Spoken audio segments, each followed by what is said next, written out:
I never thought I'd become invisible in my own daughter's house. But that's what happens when you're old, widowed, and living under someone else's roof. Even if that someone married your only child, you become a piece of furniture, something to be worked around, cleaned around, talked around. Never quite part of the conversation, but never quite separate from it either. My name is Thomas Edward Richardson. I'm 68 years old, though some days I feel twice that. My wife, Patricia, Patty to everyone who loved her, died 3 years ago after a brutal 18-month battle with pancreatic cancer. The kind that doesn't give you much hope from the start. The kind where the doctors look at you with those sad, professional eyes and talk about making her comfortable instead of treatment options. I watched my wife of 42 years waste away to nothing. Watched her vibrant red hair, the hair I'd fallen in love with when we were both 23 and working at the same diner in Boston, fall out in clumps. Watched her forget words mid-sentence. Watched her become a ghost long before she actually left. Emma was there through all of it. My beautiful, capable daughter, then 32 years old, coming by the house every day after her nursing shifts to help me care for her mother. She'd bathe Patty when I couldn't do it without breaking down. She'd change the sheets when the illness made a mess. She'd sit with her mom for hours, just holding her hand and talking about nothing and everything. And Derek? Derek showed up for the funeral. That was it. Oh, he'd send texts during those 18 months. Thinking of you guys. Let me know if you need anything. Sorry I can't visit. Work is crazy. Always an excuse. Always a reason why he couldn't be there for the woman who would become his mother-in-law, who treated him like family from the moment Emma brought him home. But I'm getting ahead of myself. 6 months after Patricia's funeral, I was still living alone in our house, the 3-bedroom colonial in Medford where we'd raised Emma. The house was too big, too quiet, too full of memories. Every room held ghosts. Patricia's reading glasses on the nightstand, her favorite mug in the kitchen cabinet. The garden she'd tended for 20 years, now overgrown because I didn't have the heart to touch it. Emma would call me every night at 7 o'clock, without fail.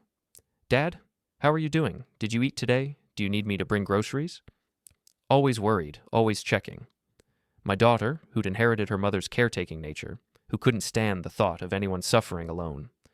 One night in late March, she called earlier than usual. 5:30, I was sitting in my armchair, the brown leather recliner I'd bought 30 years ago and Patty had always hated, staring at the television without really seeing it. Dad? Her voice was different, tight, like she'd been crying or was about to start. What's wrong, sweetheart? Nothing's wrong. Derek and I have been talking about you, about the house. My stomach clenched. Here it comes, I thought. They're going to suggest a nursing home, or assisted living, one of those places where old people go to wait for death. We want you to move in with us, she said in a rush. We have the extra bedroom. It's just sitting empty. And Dad, I hate thinking of you alone in that house with all those memories. You shouldn't be alone. Emma, I'm fine. You're not fine. You've lost 15 pounds. You barely leave the house. Sarah says when she visited last month, there was no food in your fridge except beer and expired milk. Sarah needs to mind her own business, I muttered. Dad, please. And now she was crying. I could hear it in her voice. Please just come stay with us. For me, I can't lose you too. So I said yes. Because what else could I say? My daughter was begging me, and I'd never been able to refuse her anything. That was my first mistake. I should have said no. I should have told her I'd be fine, that I'd join a grief support group, that I'd take up gardening or woodworking or any of the dozen hobbies recommended for widowers. I should have protected her from the burden of her aging father. But most of all, I should have seen Derek for what he was before I moved into their house, before I became a witness to his true nature, before I realized that my daughter had married a man who would make her invisible too. It was a Tuesday afternoon in late October, the kind of day when autumn light doesn't simply enter a room but interrogates it. The sun hung low, sending thin, angled beams through the windows like searchlights, revealing every floating speck of dust, every faded patch on the furniture, every small reminder that time was working on the walls just as it was working on me.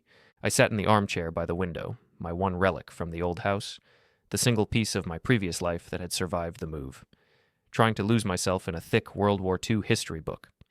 I'd read it so many times I could quote entire paragraphs, but that was the point. Familiar battles were easier than the quiet skirmishes happening in this apartment. Upstairs, the floorboards creaked. Derek's footsteps. They were always heavy, always impatient. He came down the stairs with his phone in hand, thumbs moving at a frantic pace, eyes locked to the glowing screen as if the rest of the world didn't exist. I doubted he even knew I was in the room until he opened his mouth. "Old man," he said without looking up. His voice was flat and clipped, as though he were reading off a prepared agenda. Start cleaning, living room, kitchen, hallway. I lifted my eyes slowly from the page. Excuse me?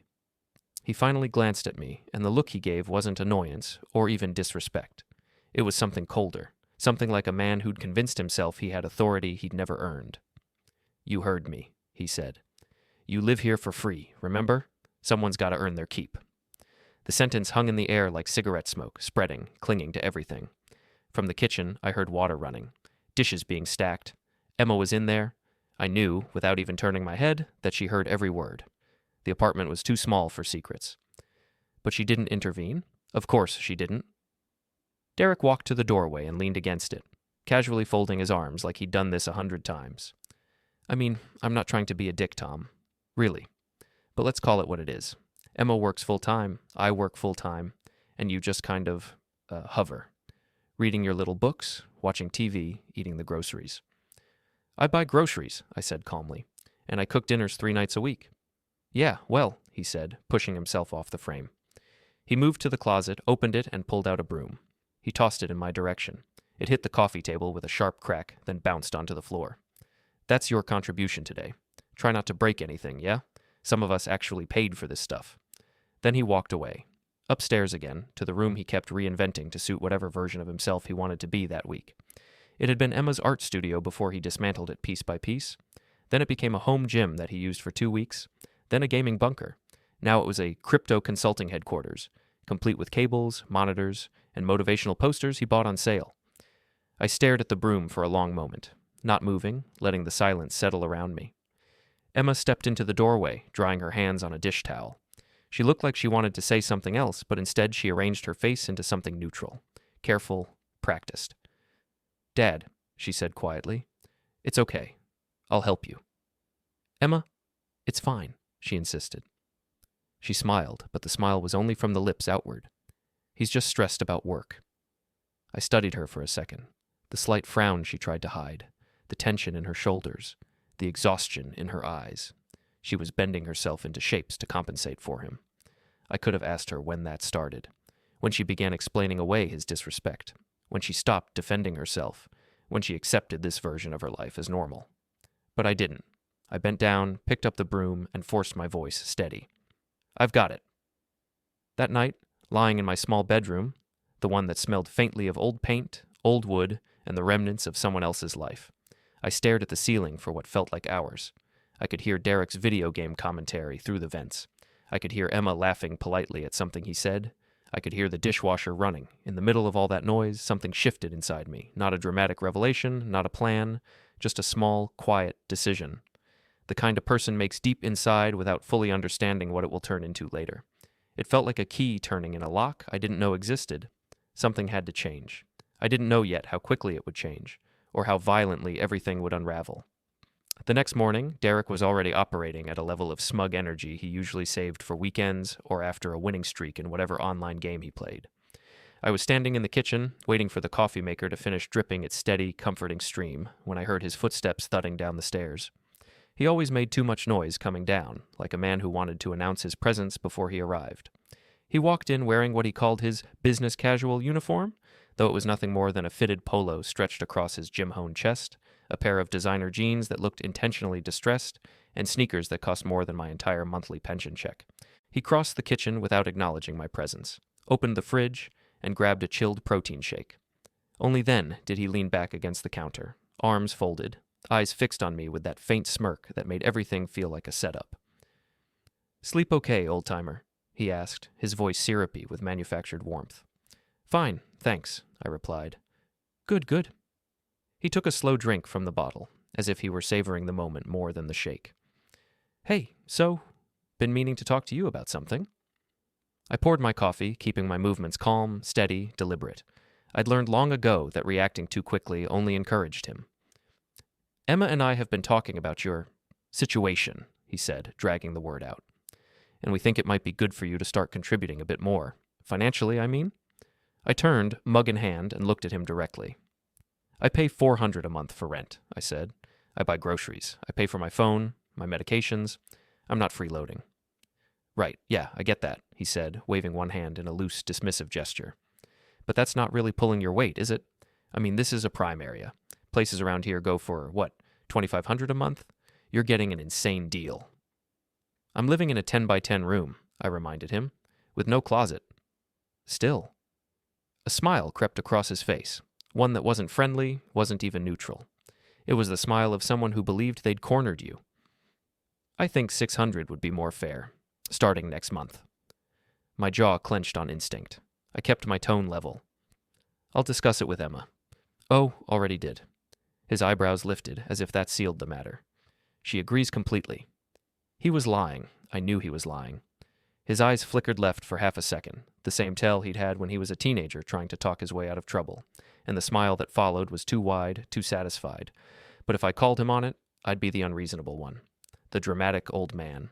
The problem. That was the game. I knew it, so I nodded. Fine. Awesome. He slapped my shoulder with far more force than necessary. Glad we're on the same page. Family's got to stick together, right? He tossed the empty protein bottle into the recycling bin like a basketball shot he expected applause for, grabbed his keys, and swaggered out the door. A moment later, his car engine roared.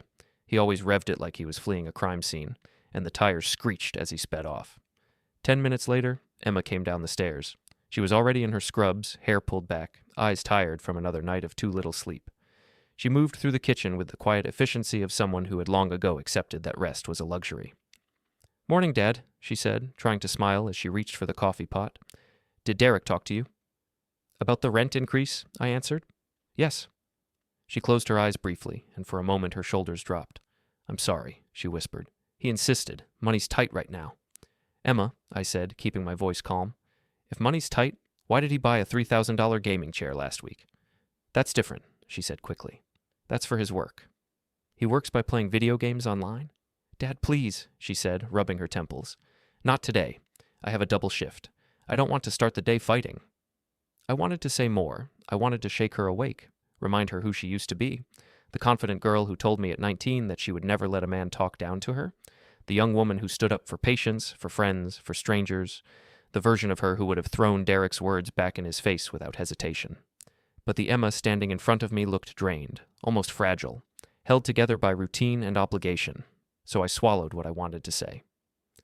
Have a good day, sweetheart, I said gently. She kissed my cheek, grabbed her bag, and left for the hospital. The rest of the day was slow and heavy. I started cleaning, not because Derek told me to, but because the anger sitting in my chest needed somewhere to go. I scrubbed the kitchen counters until the faint stains disappeared. I wiped down the cabinet doors. I vacuumed the hallway. I moved from room to room, letting the physical work bleed off the frustration simmering beneath the surface. Even Derek's bathroom didn't escape. It was predictably filthy. Empty beer cans tucked behind the toilet tank, a constellation of beard trimmings across the sink and floor, a towel damp and rank crumpled in the corner. I cleaned it all because I needed the distraction, and that's when I found it. Something shoved behind the cleaning supplies under his sink, something he clearly didn't want anyone to see. And the moment my hand touched it, I felt that quiet internal shift from the night before turn into something sharper, heavier, and far more definitive. I was cleaning the hallway that afternoon, the narrow corridor connecting the two bedrooms to the living room. It was the oldest part of the apartment, with scuffed baseboards and a small patch of peeling paint near the bathroom door that no one ever bothered to fix. Halfway down the hall stood a built-in cabinet, one of those vintage pieces that came with older homes. 3 drawers stacked on the left, a cupboard door on the right, and a warped wooden top that had likely held decades' worth of keys, mail, and forgotten trinkets. Emma always said she used the cabinet for linens and extra towels. It made sense. She was the organized one, the caretaker, the one who tried to hold everything together. I never questioned it. I was dusting the top, running the rag along the edge and brushing away faint lines of settled particles, when I noticed it. The bottom drawer wasn't fully closed. It sat crooked, the corner sticking out just the slightest bit. A tiny sliver of darkness, easy to miss, unless you were looking too closely. I paused. The drawer wasn't normally like that. Emma closed things gently, precisely. Derek slammed things, but Derek never used this cabinet. I almost ignored it. It wasn't my cabinet. It wasn't my business. There were a dozen reasons to keep moving, but something tugged at me. A small internal nudge, part instinct, part unease. Maybe just old man curiosity sharpening its claws, reminding me I used to notice things. I pulled the drawer open, Inside were letters, dozens of them, maybe 30, maybe more, all addressed to Emma. For a moment, I didn't breathe. My heart started hammering before my brain even processed why. I reached in and lifted the top envelope. It was from the children's hospital where Emma worked. The postmark was from 4 months earlier. The flap was torn jaggedly, as if opened by someone impatient or careless. I unfolded the letter. Dear Emma Rodriguez, we are pleased to offer you the position of senior pediatric nurse, with an accompanying salary increase of $18,000 annually. I read it once, then again, then a third time. Emma had told me, sadly, quietly, that she'd been passed over for the promotion she'd worked years for. She'd cried about it. She'd blamed herself. She'd said maybe she wasn't leadership material. None of that made sense now. I reached for another letter, this one from a fertility clinic. Postmarked 6 weeks ago. This envelope was sealed, untouched. Emma Rodriguez, appointment confirmation. Why had she scheduled an appointment? Why hadn't she gone? Or why hadn't she even known? I pulled out more. A letter from a lawyer's office, my late wife's lawyer. The envelope slid open. Regarding the estate of Patricia Ann Rodriguez. Final distribution of assets. Patricia had left Emma a modest inheritance, $15,000 and several pieces of sentimental jewelry. Emma had never once mentioned receiving any of it. She'd cried about medical bills. She'd said she and Derek were barely scraping by. She'd sold old art supplies because she didn't have money for replacements. Then came bills addressed to Emma. Some opened, some sealed. Electric company, credit card statements, medical invoices, a bank notice labeled Final Notice in red. Emma had never mentioned missing payments. She never let things slip through the cracks. My hands trembled as I kept digging. A letter from her college friend Sarah, 2 months old, unopened. I'm worried about you. You haven't responded to my messages. Call me when you can. The world tilted slightly as understanding started to form. Slow, heavy, horrifying. At the bottom of the stack, hidden beneath everything else, was the letter that made the blood in my veins turn cold. A medical letter. From Emma's doctor. Opened, dated 3 months ago. Your recent lab results indicate dangerously elevated cortisol levels. Markers of severe stress. Strongly recommend therapy. Concerning for both physical and mental health. I stared at the words until they blurred. Emma. My Emma. The confident, brilliant, compassionate woman who'd once moved through life with energy and warmth had been quietly drowning in stress, in anxiety, in something much darker, and someone had made sure she never saw the warnings. I sat down hard on the hallway floor, the envelope spilling around me like evidence scattered after a break-in. The walls felt too tight. The air felt thin. Pieces of the past year came rushing back in jagged fragments. Emma stopping her art. Emma canceling plans with friends. Emma apologizing constantly. Emma defending Derek with brittle smiles. Emma becoming quieter, smaller, exhausted in a way that didn't look normal.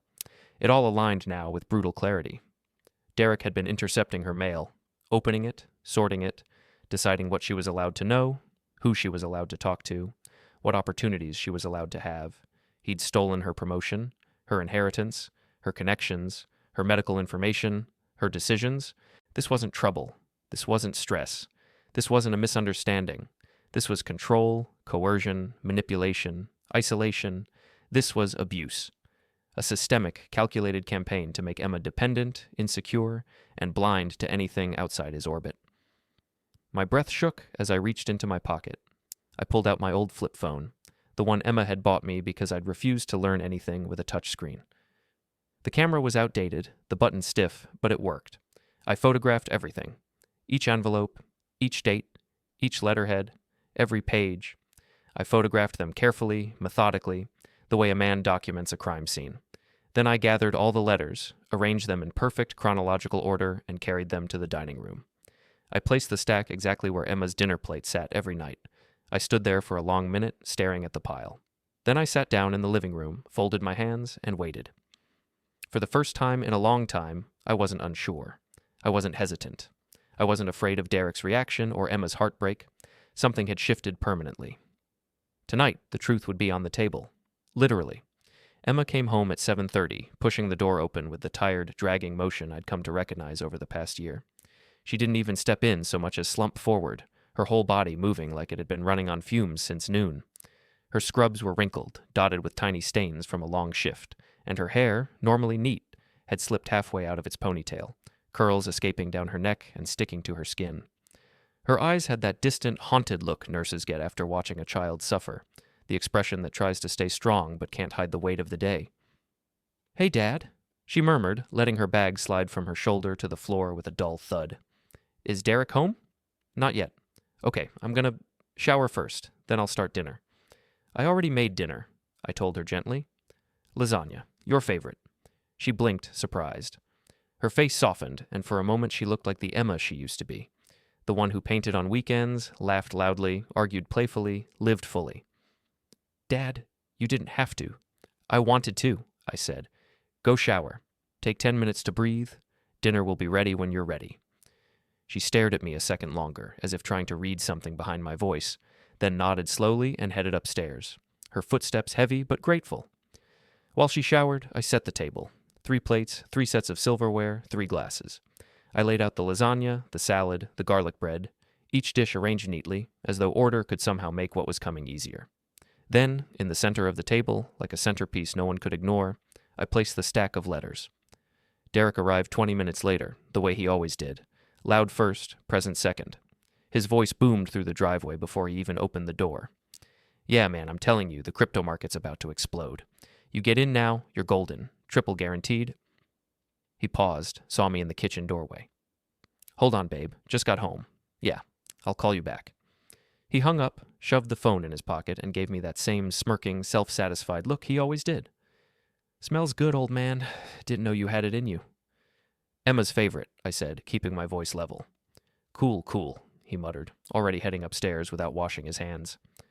By the time everyone was seated, the silence in the room felt taut, like a wire pulled too tight. Emma came down in sweatpants and an old, faded college t-shirt. She looked younger, dressed like that, like the girl she once was, but also more fragile. Her eyes were clearer after the shower, but her posture slumped in a way I hated. Derek sat beside her, scrolling through his phone with relentless thumb movements, barely acknowledging the world around him. "Looks great, Dad," Emma said, reaching for the serving spoon. "Before we eat," I said, each word deliberate, "there's something we need to discuss." Derek didn't even glance up. "Can it wait? I'm starving." "No," I said, "it can't." Emma froze halfway into scooping food onto her plate. Her eyes lifted, searching mine with confusion but also concern. "Dad? What's going on?" I reached across the table and pushed the stack of letters toward her. She stared at them, then slowly picked up the top envelope. Her name? Postmarked months ago. She frowned. "What is this?" "Your mail," I said quietly. 6 months' worth. Her eyes flicked to me, back to the envelopes, then back again, trying to assemble the pieces. She turned to Derek. "Why was this in the hallway cabinet?" Derek finally looked up. His expression went blank for a split second, then strained, then defensive. The color drained slowly from his face as he recognized the return addresses. "That's..." He cleared his throat. "I was going to tell you about that." Emma held the letter tighter. "Tell me about what?" She opened the first one, the job promotion. Her eyes scanned the page. Her breathing changed, her shoulders tensed. She read it again, slower, then looked at Derek, stunned. "You told me I didn't get the promotion," she said, her voice paper-thin. "Well, yeah," Derek said quickly, leaning back in his chair, hands up in a mock surrender. "I mean, I was trying to protect you, babe. Senior nurse? That's extra stress. Long hours. You're already overwhelmed. I didn't want you to burn out." Emma blinked, and something inside her seemed to shift. Something subtle, but sharp. "You hid a promotion from me," she said, "with an $18,000 raise. It's not about the money. What about this one?" She snatched the next envelope, the fertility clinic letter. Her hands trembled as she tore it open. "Appointment confirmation? 6 weeks ago?" She looked at him again, voice rising with each word. "This is the appointment I made. The one I told you about. The one you said you'd go to. You told me they called and canceled it. You told me insurance wouldn't cover it." Derek stood from his chair abruptly. "Okay, you need to calm down." "Don't tell me to calm down," she snapped, rising to her feet too. "What else did you hide from me?" She dumped the entire stack onto the table, envelopes spilling everywhere like damning pieces of a puzzle she didn't know existed. One by one, she picked them up. Her mother's inheritance letter, her friend's concerned message, overdue bills, medical results. Each one hit her with visible force. By the time she reached the last letter, the one from her doctor, her face had gone pale. Her hands shook so violently the paper rustled with every movement. Tears slipped down her cheeks silently, tracing lines she didn't try to hide. "Why?" she whispered, voice breaking. She wasn't yelling now. She wasn't furious. She was devastated. Why would you do this? Derek's face had gone through several transformations during Emma's discovery. First confusion, then annoyance, then fear, then anger. Now he'd settled on defensive righteousness, that particular expression of cornered men everywhere. You want to know why? He said, his voice getting louder. I did it because you can't handle things, Emma. You fall apart over every little thing. Someone has to be the adult in this relationship. The adult? Emma's voice was dangerously quiet. You hid my mail. You lied to me about a job promotion. You kept me from seeing a doctor about having a baby, something we've been talking about for 2 years. Because you're not ready. Derek slammed his hand on the table, making the dishes rattle. You can barely handle the job you have now. You come home exhausted every day, crying about dying kids. You really think you're stable enough to be a mother? The words hung in the air like poison. Emma's face did something I'd never seen before. It went completely blank, like a door closing behind her eyes. Get out, she said. What? Get out of this house, right now. Derek laughed, a harsh, ugly sound. This is my house. I pay the mortgage. You gonna throw me out of my own house?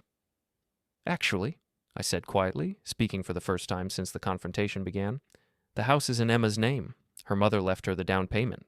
You're not on the deed. Derek's head snapped toward me. You need to stay out of this, old man. Her mother told me before she died that she put the house solely in Emma's name. She said she had a bad feeling about you. Turns out she was right. I've been paying the mortgage for 3 years. That's called rent, I said. Legally, you're a tenant, and Emma can evict you. Derek's face turned purple. You senile piece of shit. This is between me and my wife. Don't talk to my father like that. Emma's voice cut through the room like a blade. Don't ever talk to him like that again. Emma, baby. Derek's tone shifted instantly, becoming wheedling and soft. Come on, let's talk about this. I made some mistakes, okay? I admit that, but I did it because I love you, because I want to protect you. Protect me? Emma picked up the letter from her doctor. You kept medical information from me, information about my own body, my own health. The doctor was being dramatic. How would you know? It wasn't addressed to you. You had no right to open it. You had no right to hide it from me. Emma walked around the table, gathering up all the letters. She held them against her chest like they were precious. I want you to leave, she said again, her voice steady now. Tonight. Pack a bag. You can get the rest of your stuff later. Derek's mouth opened and closed. He looked at me, then back at Emma. You're serious. I've never been more serious about anything in my life. This is because of him, isn't it? Derek pointed at me. He's been poisoning you against me since he moved in. Old bastard couldn't stand that his little girl didn't need him anymore. I found the letters while I was cleaning, I said, my voice louder than I'd intended. Because you told me to clean. You ordered me to, like I was your servant. And while I was cleaning up your mess, I found the evidence of what you've been doing to my daughter. Derek took a step toward me. Emma moved between us instantly. Don't, she said. Don't you dare. We all stood there, frozen in a tableau of dysfunction. The lasagna was getting cold on the table. The garlic bread was untouched. No one had eaten a single bite. Fine, Derek said finally. Fine. I'll leave. But you're making a huge mistake, Emma. You're going to regret this. Who's going to pay your bills? Who's going to take care of you? Your dead mom? Your useless dad? He grabbed his phone from the table and headed for the stairs. You have 30 minutes, Emma called after him. Pack one bag, then I want you gone. We heard him stomping around upstairs, slamming drawers, cursing. Emma and I stood in the dining room, neither of us moving. Dad, she said finally, her voice small, why didn't you tell me as soon as you found them? I took a deep breath. Because if I told you, you might have thought I was exaggerating, or trying to cause problems, or being an overprotective father who couldn't let go. You needed to see it yourself. You needed to read those letters with your own eyes. I'm so stupid, she whispered. How did I not see it? How did I let this happen? You're not stupid. You're kind. You trusted someone you loved. That's not a weakness, Emma. That's being human. He's been lying to me for months, maybe longer. I know. He kept me from my mom's inheritance, from my promotion, from trying to have a baby. I know. She looked up at me, tears streaming down her face. I feel like I don't know who I am anymore. I pulled her into a hug, and she collapsed against me, sobbing.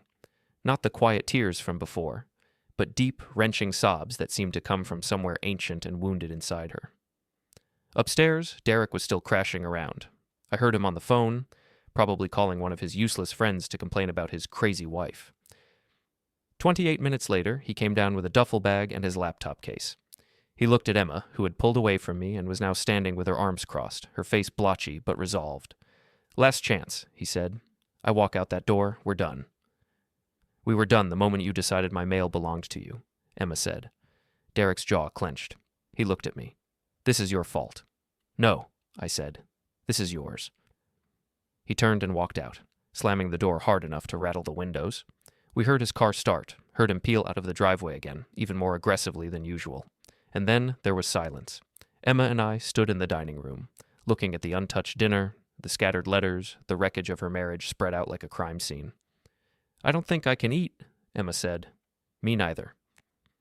We cleaned up together in silence, putting the food away, washing dishes. Emma carefully gathered all the letters and put them in a folder. Evidence, maybe. Or just proof that she wasn't crazy, that what had happened was real. When we were done, she turned to me. "Can I sleep in your room tonight?" she asked. "I don't want to go upstairs. I don't want to be in that bed." "Of course, sweetheart. I'll take the couch." "No, I'll take the couch. You keep your room. I don't want to be alone right now."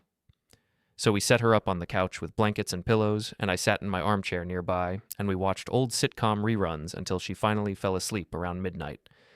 I stayed awake much longer, thinking about my wife Patricia, how she'd known, how she'd tried to warn Emma in her subtle way, and how Emma had been too in love to listen, how Patricia had protected Emma even after death by putting the house solely in her name. "I wish you were here," I whispered to the empty room. "You'd know what to say to her." But Patricia wasn't here. It was just me and Emma now, and somehow we'd have to figure out how to move forward.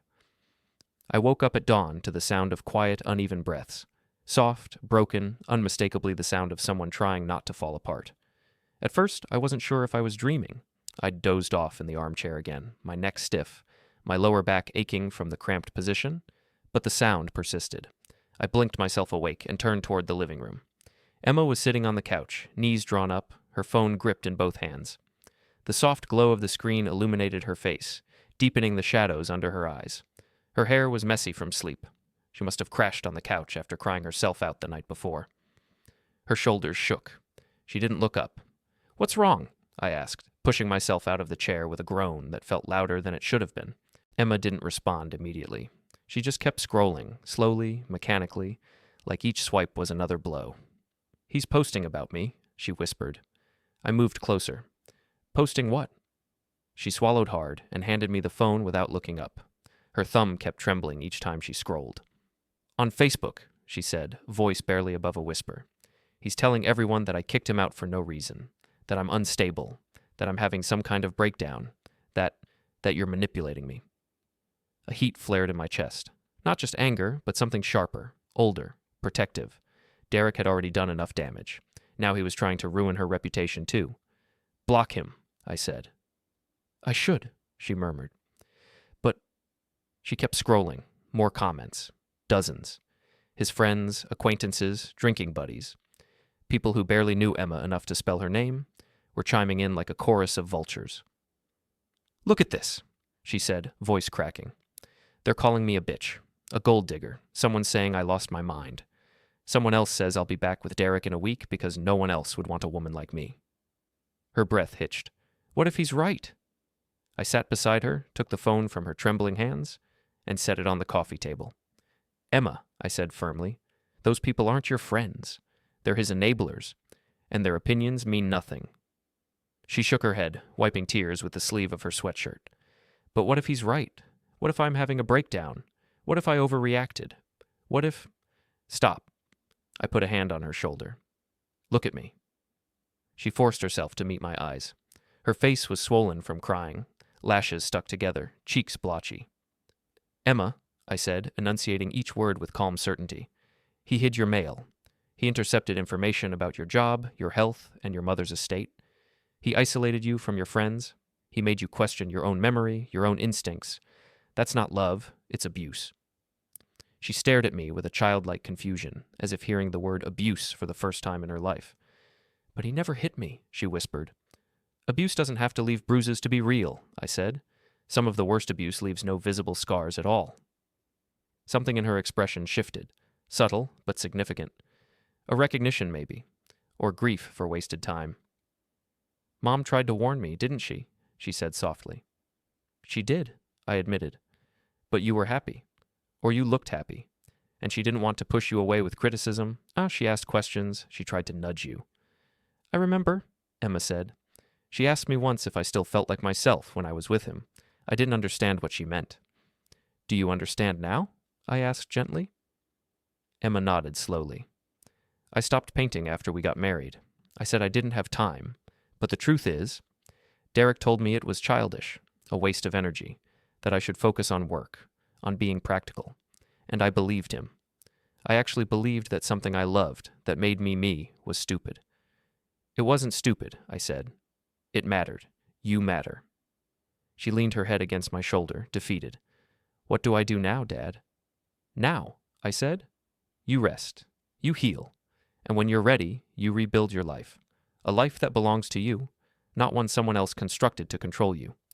That morning was a blur of administrative necessity. We called a locksmith to change the locks. Derek called 17 times in a row. Emma refused to answer, though every ring made her flinch. His voicemails cycled wildly, tearful apologies, furious accusations, self-pitying monologues, and veiled threats about regretting this decision. She saved everyone, just in case. Around noon, Emma's friend Sarah called, voice sharp with alarm. She'd seen Derek's Facebook posts and knew something was wrong. Emma told her everything in a trembling voice. Sarah booked the first flight from Denver and arrived that evening, practically running through the apartment door with a suitcase in one hand and a bag of wine and ice cream in the other. "Oh my God, Em," Sarah said, pacing the living room with her hands on her hips. "I knew something was off. You stopped answering my texts, you went radio silent online, but Derek swore you were fine. That lying bastard." "I'm sorry," Emma said, voice cracking. "I should have—" "Don't apologize," Sarah snapped gently.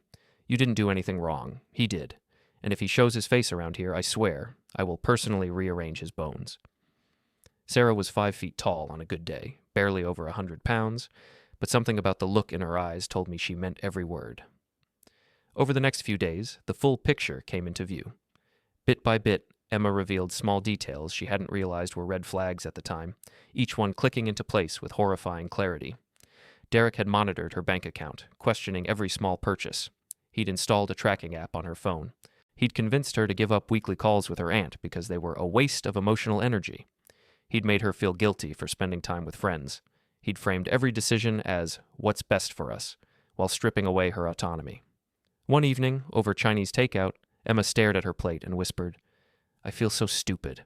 How did I let this happen? How did I become someone who needs permission to breathe?" Sarah reached across the table and squeezed her hand. "Because it doesn't happen all at once. It's slow. It's subtle. It's one crossed boundary at a time until you don't know where you end and where he begins. It's not your fault." Emma found a therapist. She reached out to old friends. She even signed up for a painting class at the community center. Little steps. Meaningful ones. Derek showed up 3 days after the dinner, drunk, red-eyed, and furious. He pounded on the door so hard the frame shook, shouting that Emma was ruining his life, that this was his house, his marriage, his future. I called the police before Emma even had to ask. The officers escorted him away. Emma filed for a restraining order the next morning. The divorce papers were filed 2 weeks later. Emma signed them with steady hands. And for the first time in years, she looked like herself again. A month after that terrible dinner, Emma knocked on my bedroom door late one night. I was reading another World War II history book, though lately I'd been having trouble concentrating. "Dad, you awake?" "Come in, sweetheart." She sat on the edge of my bed, wearing the same old college t-shirt she'd worn that first night. Her hair was loose around her shoulders, and in the dim light of my bedside lamp, she looked like she had when she was 20, before Derek, before the exhaustion and the dimming of her light. "I need to say something," she said, "and I need you to let me finish before you respond." "Okay." She took a deep breath. "I'm sorry. For not protecting you. For letting Derek treat you the way he did. For staying silent when he called you old man and ordered you around like you were nothing. You're my father. You raised me alone after Mom died the first time, when I was 15 and she had her first cancer scare. You worked 2 jobs to put me through nursing school. You held me when I cried over failed relationships and bad shifts and everything else. And I repaid you by letting my husband treat you like garbage in your own daughter's house." Tears were streaming down her face. You deserved so much better. You deserved a son-in-law who respected you, who was grateful you were there. And instead, you got Derek. And I let it happen. Emma, I'm not done.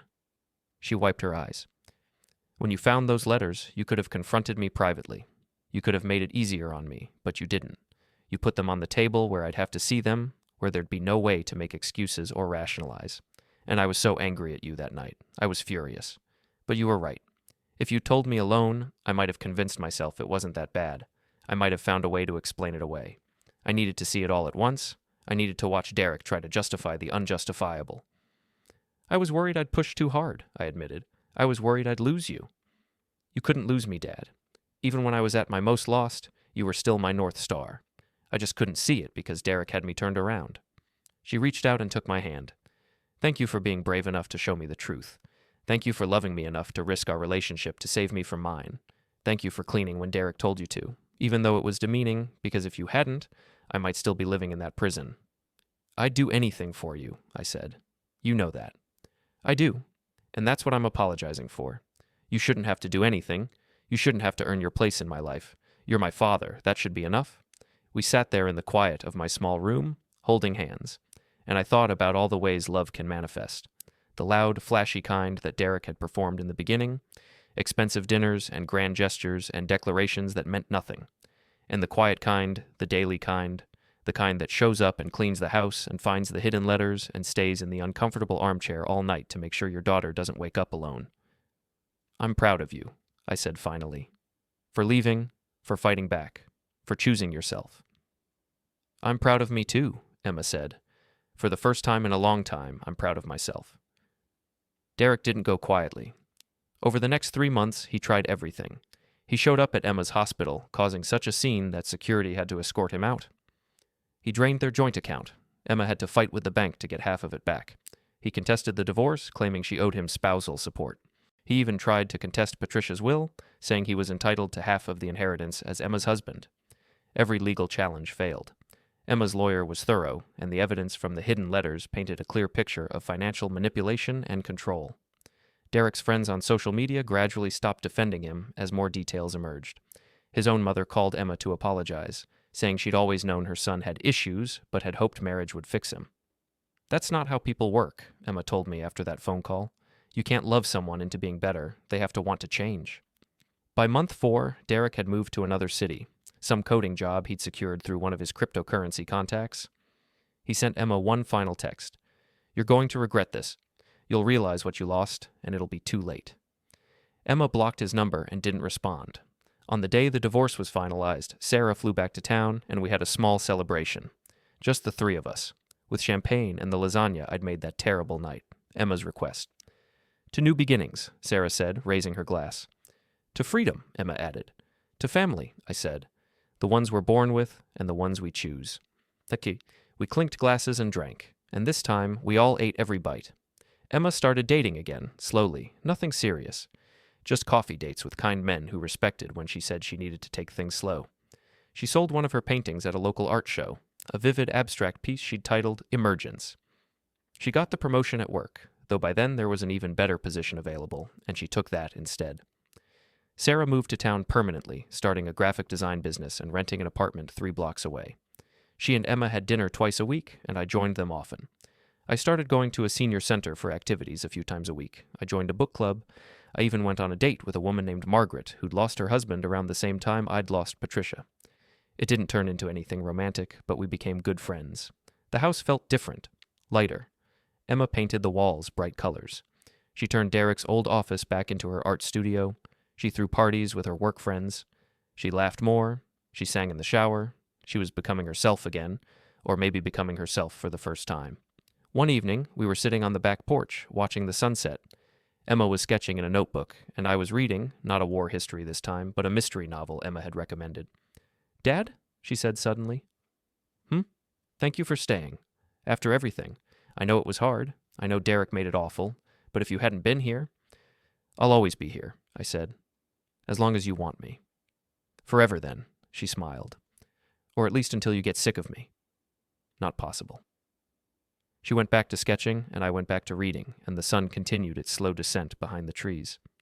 The air smelled like autumn again, that same crisp scent from a year ago, when Derek had first called me old man and set everything in motion.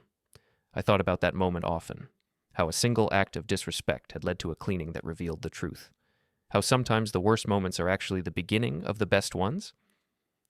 Derek had tried to diminish me, to make me feel small and useless and in the way, but in doing so, he'd pushed me to action. He'd given me the excuse to be in that hallway, to open that drawer, to find what Emma needed to see. "What are you smiling about?" Emma asked. "Just thinking," I said. "Sometimes the trash takes itself out." Emma laughed, that real laugh I'd missed so much. "Mom used to say that."